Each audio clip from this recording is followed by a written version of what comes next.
just want to know why you guys fired Vinnie Vincent. How many hours do you have? Oh, it's a fair question. It's a fair question. Vinnie was an incredibly talented guitar player and was a great talent to write with, but was not a team player and somebody who was not very honest in his dealings with the band, made us a lot of promises about what he would do and then didn't do them. And in dealing with the fans and dealing with people who've been with us for 15, 20 years, he was very disrespectful and did things that we thought were embarrassing to us, things that we wound up apologizing for.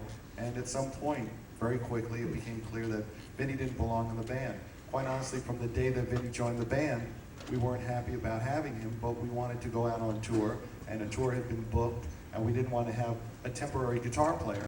So we had Vinnie join, and our gut feeling was right. From the day he joined, he was a problem. And we don't need those kind of problems, and neither do you. You know, specifically, just so you get it, because it's sort of, we're trying to protect Vinnie as well, by not being too specific, because, you know, some of the stuff doesn't really belong out there. Everybody deserves a private life. But look, when you go out on tour, there are guys in suits and ties who insure tours. You got to insure the people who are on tour, and when a band goes out on tour, you got to insure the band in case anybody gets sick or whatever. You know, you lose a lot of money. So, in order for a band to insure itself, you've got to show that it's a band. You've got to show contracts and so on.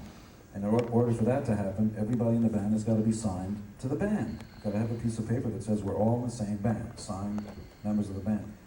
Vinnie kept saying, I'll sign it tomorrow, I'll sign it tomorrow. He did that for a long time, years. To this day, he's never signed.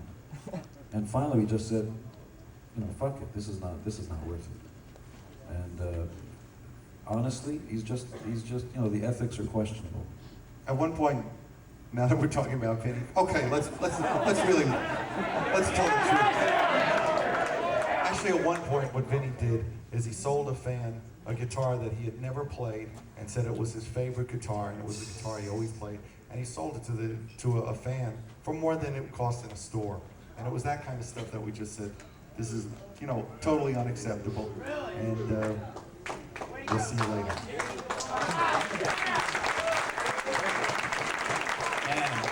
And he had the balls to, at some convention, he shows up and says that the question was, so did you have anything to do with the solo on Unholy? Now, he wrote the song, and I'm not taking anything away from Vinnie, but he actually had the balls to say, well, yeah, we all worked on that. And man, that pissed me off when I read that. I called up Paul right away. He said, oh, look, it's Vinnie, you know, we'll let it bother you.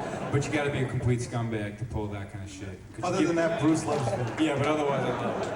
And you got credit where it's due. Don't steal my thunder, you know. So where is that motherfucker?